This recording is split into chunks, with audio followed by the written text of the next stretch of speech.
जो व्यक्ति गीता के उपदेशों को नहीं समझना चाहता वह श्रद्धा विहीन है, और जो भगवान द्वारा उपदेश देने पर भी भगवान के सच्चिदानंद स्वरूप को नहीं समझ पाता, यह समझना चाहिए कि वह निपट मूर्ख है। कृष्ण भावनामृत के सिद्धांतों को स्वीकार करके अज्ञान को क्रमशः दूर किया जा सकता है। यह कृष्ण भावनामृत विविध देव यज्ञ, ब्रह्म यज्ञ, ब्रह्मचार्य यज्ञ, गृहस्थ यज्ञ, इंद्रिय संयम यज्ञ, योग साधना यज्ञ, तपस्या यज्ञ, द्रव्य यज्ञ, स्वाध्याय यज्ञ तथा वर्णाश्रम धर्म में भाग लेकर जागृत किया जा सकता है। ये सब यज्ञ कहलाते हैं और ये सब नियमित कर्म पर आधारित है, किंतु इन सब कार्यकलापों के भीतर सबसे महत्वपूर्ण कारक आत्म साक्षात्कार है। जो इस उद्देश्य को खोज लेता है वही भगवत गीता का वास्तविक पाठक है, किंतु जो कृष्ण को प्रमाण नहीं मानता वह नीचे गिर जाता है। अतः मनुष्य को चाहिए कि वह सेवा का तथा समर्पण समेत किसी प्रामाणिक गुरु के निर्देशन में भगवत गीता या अन्य किसी शास्त्र का अध्ययन करे। प्रामाणिक गुरु अंतकाल से चली आने वाली परंपरा में होता है और वह परमेश्वर के उन उपदेशों से तनिक भी विपथ नहीं होता जिन्हें उन्होंने लाखों वर्ष पूर्व सूर्यदेव को दिया था और जिनसे भगवत गीता के उपदेश इस धराधाम में आए। अतः गीता में ही व्यक्ति भगवत गीता के पथ का अनुसरण करना चाहिए और उन लोगों से सावधान रहना चाहिए जो आत्म श्लाघा वश अन्यों के वास्तविक पथ से विपथ करते रहते हैं। भगवान निश्चित रूप से परम पुरुष है और उनके कार्यकलाप दिव्य हैं। जो इसे समझता है वह भगवत गीता का अध्ययन शुभारंभ करते ही मुक्त होता है।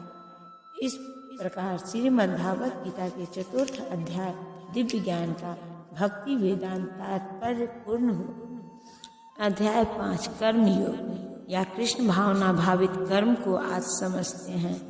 अर्जुन ने कहा, हे कृष्ण, पहले आप मुझसे कर्म त्यागने के लिए कहते हैं और फिर भक्ति पूर्वक कर्म करने का आदेश देते हैं। क्या आप अब कृपा करके निश्चित रूप से मुझे बताएंगे कि इन दोनों में से कौन अधिक लाभप्रद है? भगवत गीता के इस 5वें अध्याय में भगवान बताते हैं कि भक्ति पूर्वक किया गया कर्म सूक्ष्म चिंतन से श्रेष्ठ है। भक्ति पथ अधिक सुगम है क्योंकि दिव्य स्वरूपा भक्ति मनुष्य को कर्म बंधन से मुक्त करती है। द्वितीय अध्याय में आत्मा तथा उसके शरीर बंधन का सामान्य ज्ञान बतलाया गया है। उसी में बुद्धि योग अर्थात भक्ति द्वारा इस भौतिक बंधन से निकलने का भी वर्णन है। तृतीय अध्याय में यह बताया गया है कि ज्ञानी को कोई कार्य नहीं करने पड़ते। चतुर्थ अध्याय में भगवान ने अर्जुन को बताया है कि सारे यज्ञों का परिवेशन ज्ञान में होता है, किंतु चतुर्थ अध्याय के अंत में भगवान ने अर्जुन को सलाह दी कि वह पूर्ण ज्ञान से युक्त होकर उठ करके युद्ध करे। अतः इस प्रकार एक ही साथ भक्तिमय कर्म तथा ज्ञान युक्त अकर्म की महत्ता पर बल देते हुए कृष्ण ने अर्जुन के संकल्प को भ्रमित कर दिया है। अर्जुन यह समझता है कि ज्ञान में संन्यास का अर्थ है इंद्रियों कार्यों के रूप में समस्त प्रकार के कार्यकलापों का परित्याग, किंतु यदि भक्ति योग में कोई कर्म करता है तो फिर कर्म का किस तरह त्याग हुआ? दूसरे शब्दों में वह यह सोचता है कि ज्ञान में संन्यास को सभी प्रकार के कार्यों से मुक्त होना चाहिए, क्योंकि उसे कर्म तथा ज्ञान असंगत लगते हैं।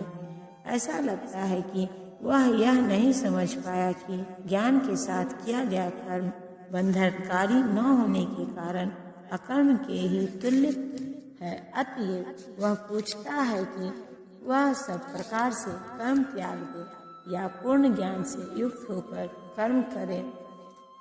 श्री भगवान ने उत्तर दिया, मुक्ति के लिए तो कर्म का परित्याग तथा भक्ति में कर्म दोनों ही उत्तम है, किंतु इन दोनों में से कर्म के परित्याग से भक्ति युक्त कर्म श्रेष्ठ है।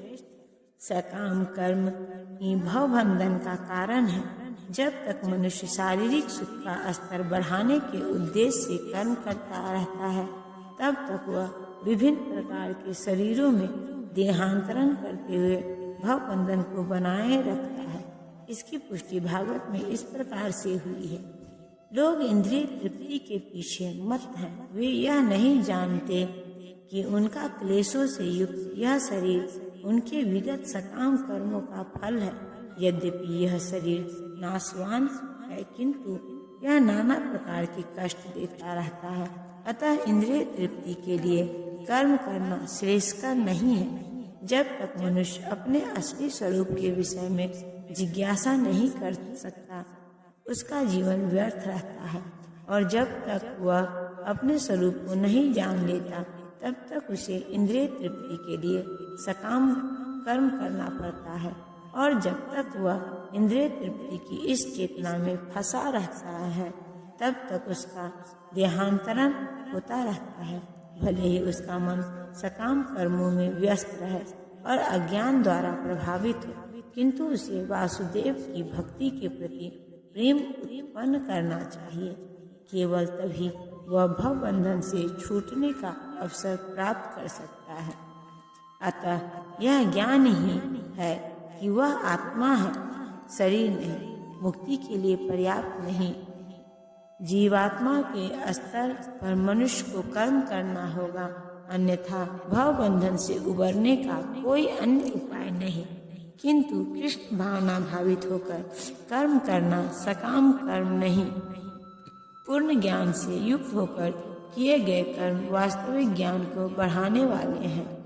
बिना कृष्ण भावनामृत के केवल कर्मों के परित्याग से बुद्धि जीव का हृदय शुद्ध नहीं होता। जब तक हृदय शुद्ध नहीं होता, तब तक सकाम कर्म करना पड़ेगा, परंतु कृष्ण भावना भावित कर्म कर्ता को स्वतः सकाम कर्म के फल से मुक्त बनाता है, जिसके कारण उसे भौतिक स्तर तक उतरना नहीं पड़ता। अतः कृष्ण भावना भावित कर्म संन्यास से सदा श्रेष्ठ होता है, क्योंकि संन्यास में नीचे गिरने की संभावना बनी रहती है। कृष्ण भावनामृत से रहित संन्यास अपूर्ण है, जैसा कि श्रील रूप गोस्वामी ने भक्ति रसामृत सिंधु में पुष्टि की है। जब मुक्तिकामी व्यक्ति श्री भगवान से संबंधित वस्तुओं को भौतिक समझकर उनका परित्याग कर देते हैं, तो उनका संन्यास अपूर्ण कहलाता है। संन्यास तभी पूर्ण माना जाता है जब यह ज्ञात हो कि संसार की प्रत्येक वस्तु भगवान की है और कोई किसी भी वस्तु का स्वामित्व ग्रहण नहीं कर सकता। वस्तुतः मनुष्य को यह समझने का प्रयत्न करना चाहिए कि उसका अपना कुछ भी नहीं है, तो फिर संन्यास का प्रश्न ही कहाँ उठता है। जो व्यक्ति यह समझता है कि सारी संपत्ति कृष्ण की है, वह नित्य सन्यासी है। प्रत्येक वस्तु कृष्ण की है, अतः उसका उपयोग कृष्ण के लिए किया जाना चाहिए। कृष्ण भावना भावित होकर इस प्रकार का पूर्ण कार्य करना मायावादी सन्यासी के कृत्रिम वैराग्य से कहीं उत्पन्न है। ऐसा